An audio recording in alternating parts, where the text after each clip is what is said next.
Assalamualaikum warahmatullahi wabarakatuh. Perkenalkan nama saya Salsa Alisha Ananta dengan NIM 2310932038. Pada kali ini saya akan melakukan pembahasan mengenai waktu baku pada praktikum perancangan teknik industri. Dalam perhitungan waktu baku sendiri itu kita memerlukan input berupa waktu siklus, di mana waktu siklus itu merupakan rata-rata waktu yang dibutuhkan untuk menyelesaikan satu siklus kerja atau satu unit produk berdasarkan hasil pengamatan langsung. Nah, di mana waktu siklus yang kita cari ini adalah waktu siklus per perakitan, di mana per perakitannya itu memiliki 10 kali perakitan. Nah, untuk perhitungan waktu siklus itu sendiri bisa menggunakan rumus seperti yang terdapat pada layar, yaitu sigma XI dibagi dengan N, di mana XI itu adalah waktu pengamatan ke I-nya dan N itu adalah jumlah pengamatannya. Sehingga untuk di waktu siklus itu sendiri pada Excel dapat kita gunakan rumus average dari data yang kita punya.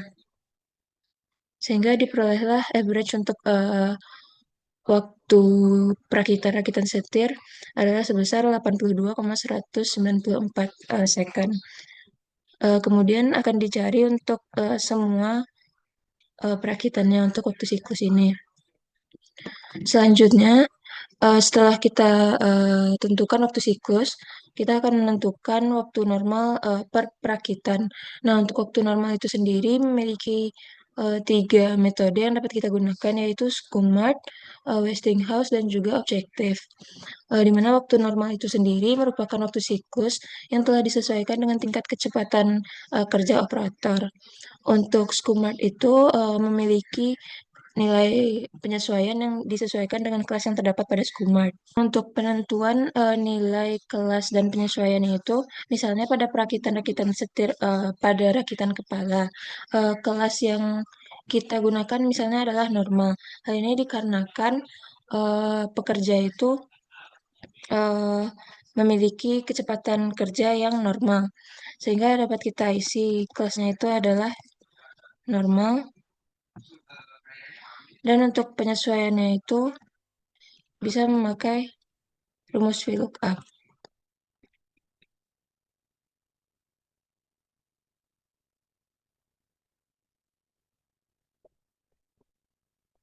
Nah, PP-nya dapat kita gunakan rumus seperti yang terdapat pada layar untuk metode Skumart, yaitu nilai penyesuaian dibagi 60, sehingga 60 bagi 60. Dapatkanlah hasil P-nya itu adalah bernilai 1. Kemudian metode yang kedua adalah metode Westinghouse, di mana pada metode Westinghouse ini kita memperhatikan beberapa faktor, yaitu seperti keterampilan, usaha, kondisi kerja, dan juga konsistensi dari pekerja itu dalam melakukan pekerjaannya. Untuk metode Westinghouse ini, misalnya penentuan kelasnya itu dapat dilihat seperti pada layar, di mana terdapat kelas-kelas seperti super skill, excellent skill untuk keterampilan hingga poor skill, lalu usahanya seperti ini, kondisi kerjanya bisa ideal hingga poor, dan konsistensi dapat memiliki kelas perfect hingga poor. Tentu saja untuk penentuan kelas dari perakitan yang pertama, contohnya itu misalnya pada perakitan-rakitan setir. Pada perakitan-rakitan setir itu kita menganggap bahwa uh, pekerja atau perakitan itu dilakukan oleh uh, orang yang belum berpengalaman, sehingga skillnya itu dapat kita bilang dia itu memiliki fair skill, sehingga kita dapat uh, mengisinya menjadi fair skill. Untuk lambangnya itu sendiri adalah E1, dan untuk nilainya juga bisa menggunakan VLOOKUP tadi. Terdapat usaha di mana kelas usahanya itu bisa kita asumsikan bahwa usaha yang dilakukan adalah fair karena tidak memerlukan usaha yang begitu berlebihan untuk melakukan perakitan. Lalu untuk lambang usahanya itu sendiri dapat kita tentukan sebagai E1. Kemudian untuk nilainya juga bisa menggunakan rumus VLOOKUP agar bisa di-drag aja hingga perakitan berikutnya.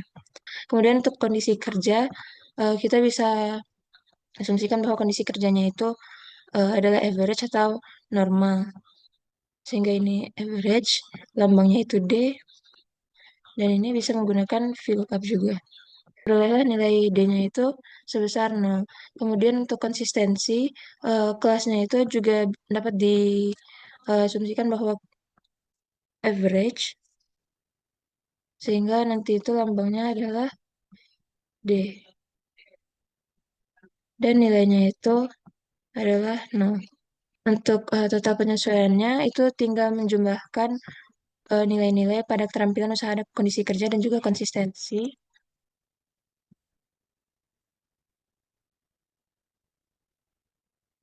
Nah, sehingga diperoleh nilai total penyesuaian untuk rakitan setir itu adalah sebesar minus 0,09.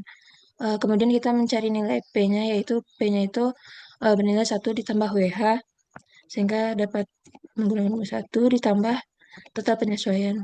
Dan diperolehlah nilai P-nya sebesar 0,91.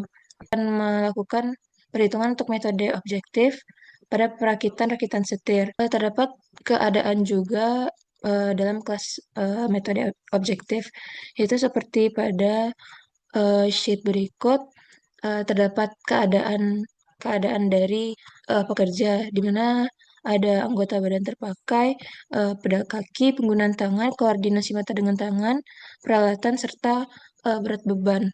Langsung saja ke contohnya pada rakitan setir, di mana untuk keadaannya itu adalah eh, nah, untuk keadaannya itu anggota badan terpakainya adalah lengan bawah, pergelangan tangan dan jari. Dapat kita lambangnya itu disesuaikan sehingga C, dan untuk nilainya adalah 2. Kemudian untuk pedal kaki, di mana perakitan ini memiliki keadaan tanpa pedal atau satu pedal dengan sumbu di bawah kaki. Lambangnya seperti lambang dari ini, dan nilainya adalah 0. Kemudian metode objektif penggunaan tangan, di mana keadaan tangan kita itu adalah kedua tangan itu saling bantu atau bergantian. Nilainya adalah 0. Untuk keadaan koordinasi mata dengan tangan, itu adalah konstan dan dekat, sehingga untuk nilainya adalah sebesar 4. Selanjutnya, terdapat faktor peralatan, di mana faktor peralatannya ini adalah dengan sedikit kontrol. Selanjutnya, terdapat berat beban, di mana berat bebannya itu sendiri memiliki beberapa jenis berat beban. Untuk pada perakitan ini, kita memiliki berat beban yang cenderung sangat ringan, sehingga dapat kita gunakan 0,45 kg. Nilainya adalah 2, karena kita menggunakan tangan.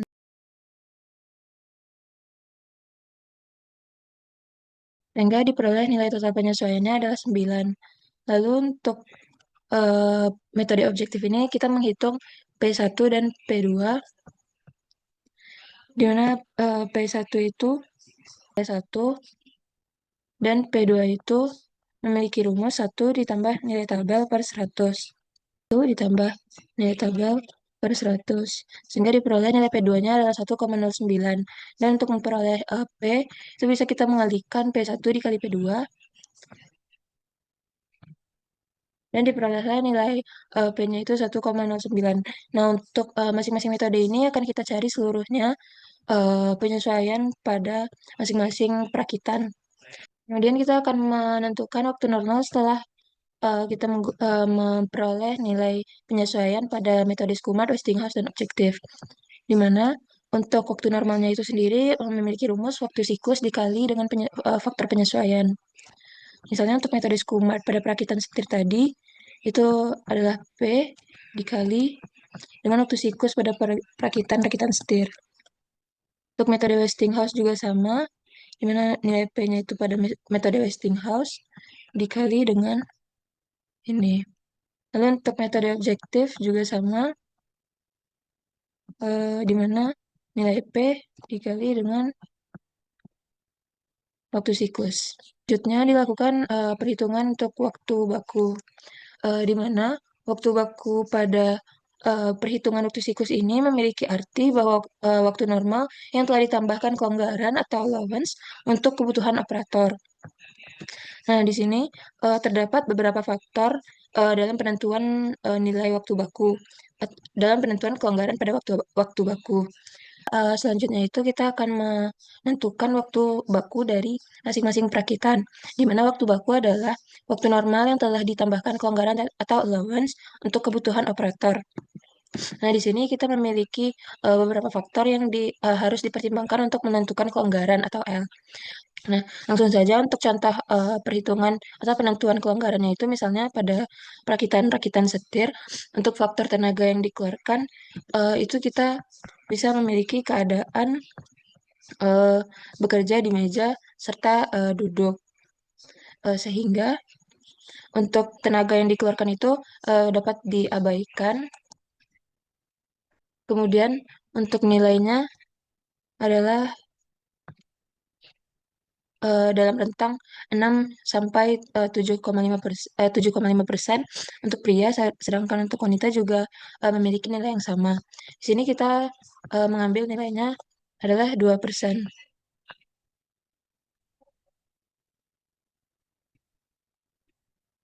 Karena penentuan nilai 2% ini didasari dengan tenaga yang dikeluarkan pada saat perakitan itu tidak terlalu banyak, sehingga dapat diabaikan dan nilai kelonggarannya itu ditetapkan hanya 2%. Kemudian untuk sikap kerjanya, keadaannya adalah duduk. Keadaan operatornya adalah duduk, sehingga nilainya itu berada dalam rentang 0 hingga 1%. Di sini kita menentukannya adalah 1%. Kemudian ada gerakan kerja, di mana gerakan kerjanya itu adalah normal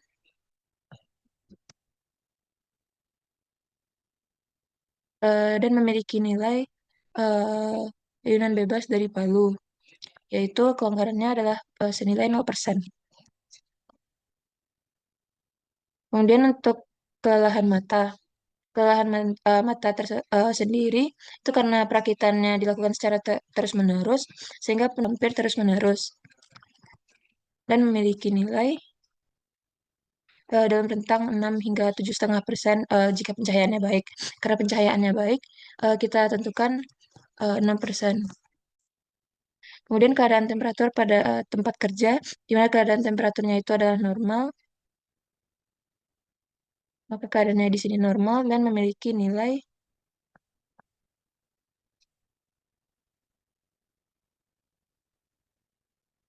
nilai 0% karena dia normal. Kemudian untuk keadaan atmosfer, pada saat perakitan itu keadaan atmosfernya adalah baik, sehingga di sini ditulis baik, dan untuk persentase kelonggarannya adalah 0%. Kemudian keadaan lingkungan yang baik memiliki keadaan bersih, sehat, cerah dengan kebisingan yang rendah. Hingga di sini tentukan ini dan bernilai 0%. Kemudian hambatan tak terhindarkan ini bernilai 5%. Nah, di sini 5%. Dan kelonggaran untuk kebutuhan pribadi itu berdasarkan gender, yaitu pria dari 0 sampai 2,5, dan untuk wanita itu 2 sampai 5%. Karena untuk perakitan setir ini dilakukan oleh wanita, sehingga eh, keadaannya itu adalah wanita muda. Dan untuk nilainya itu adalah sebesar 2%. Kelonggarannya ini akan dijumlahkan dalam satu perakitan itu. Mendapatkan nilai 16% untuk kelonggaran pada perakitan setir. Kemudian akan dilakukan perhitungan waktu baku pada masing-masing metode, yaitu Schumann Westinghouse dan juga objektif. Kemudian untuk perakitan setir itu perhitungan waktu baku untuk masing-masing metodenya dapat dilihat seperti berikut rumusnya, yaitu WN dikali 1 tambah L, di mana WN-nya itu Seperti yang telah kita cari tadi,